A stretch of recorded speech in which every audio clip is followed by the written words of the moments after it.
नमस्कार दोस्तों, आप सभी का हमारे YouTube channel farming and innovation में हार्दिक स्वागत है। Please like share and subscribe our YouTube channel. दोस्तों, आज हम बात करने वाले हैं HDPE के वर्मीबेड के बारे में।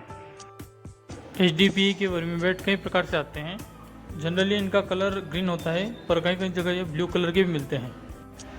इनके मटेरियल की क्वालिटी GSM में देखी जाती है। GSM का मतलब हो गया ग्राम पर स्क्वायर मीटर, मतलब उसके पर स्क्वायर मीटर जो टुकड़ा है उसमें कितना वज़न है, तो उस हिसाब से देखा जाता है। तो ये जो शुरू होते हैं करीब 300 GM से शुरू होते हैं, GSM से 300 GSM से लेके 500 GSM तक ये इसकी मटेरियल आता है।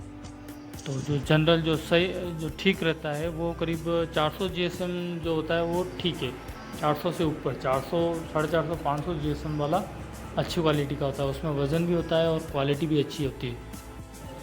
मटेरियल का GSM अलग होने पर उसकी रेट भी डिफरेंट होती है। जितना ज़्यादा GSM होगा उतनी उसकी रेट भी ज़्यादा होगी। जैसे 300 GSM वाले की रेट यदि सेम डायमेंशन है, लंबाई चौड़ाई दोनों की सेम है, तो जो 300 GSM वाला वर्मीबेड होगा उसकी कीमत कम होगी, और जो 500 GSM वाला वर्मीबेड होगा उसकी कीमत ज़्यादा होगी। सिंपल सी बात है। इसके अलावा वर्मीबेड कोई भी हो वो ये हमेशा ध्यान रखने वाली बात है कि वो UV स्टेबलाइज्ड होना चाहिए। उसका मटेरियल जो है वो UV स्टेबलाइज्ड होना चाहिए, ताकि गर्मी से वो जल्दी ना फटे।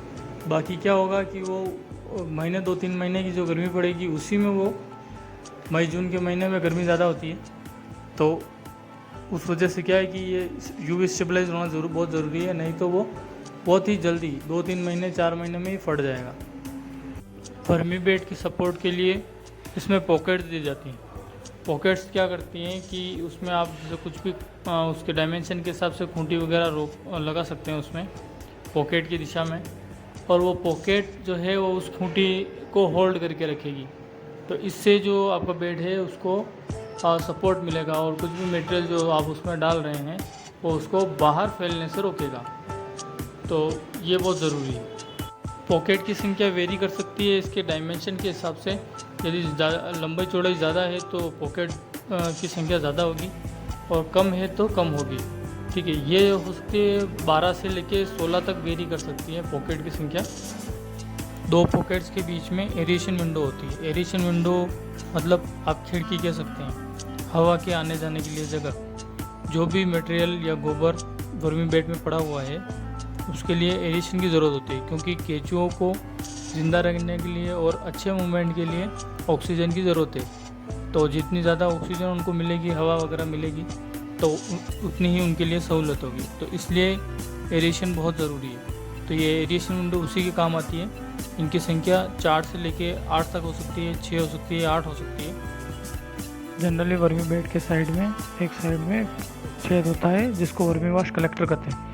कई वर्मीबेड में ये पहले से आता है और कई वर्मीबेड में ये खुद से बनाना पड़ता है। ये है होल जो है इसको वर्मीवाश कलेक्टर कहते हैं, और ये जनरली वर्मीवाश को कलेक्ट करने के लिए काम आता है। वर्मीवाश किसे कहते हैं? जो एक्सेस वाटर, जो भी पानी अपन बेड में डाल रहे हैं, गोबर के ऊपर, हाथ के ऊपर डाल रहे हैं, वो पानी रिस्क के नीचे आता है और नीचे उसके तल के सहारे होते हुए एक साइड में आता है। जैसा भी डाल होता है उस डाल के हिसाब से वो छेद तक आता है, और वहाँ से उसको बाहर कलेक्ट कर सकते हैं। तो इसको वर्मीवाश कलेक्टर कहते हैं। और ये वर्मीवाश भी है वो बहुत काम की चीज़ है। यह भी उतनी ही काम की चीज़ है जितना कि वर्मी कंपोस्ट होता है। वर्मीवाश को अच्छे से कलेक्ट करने के लिए बेड में प्रॉपर डाल होना बहुत ज़रूरी है। यह डाल 6 इंची से लेके 1 फीट तक हो सकता है। 6 इंची से लेके 1 फीट तक डाल नीचे ज़मीन पे होना चाहिए, और ज़मीन समतल होनी चाहिए। तो उसी हिसाब से ये बेड उस पर रहेगा, और पानी जो है, जो भी वर्मीवाश है, वो आसानी से उसके साथ बह के उस छेद तक वर्मीवाश कलेक्टर तक आ जाएगा, और वहाँ से उसको अपन बाहर ले सकते हैं। दोस्तों, अभी तक आपने हमारे चैनल को सब्सक्राइब नहीं किया तो सब्सक्राइब कर लें, लाइक करें और शेयर करें। हमारा वीडियो देखने के लिए, हमसे जुड़े रहने के लिए आप सभी का प्रेमपूर्वक बहुत बहुत धन्यवाद।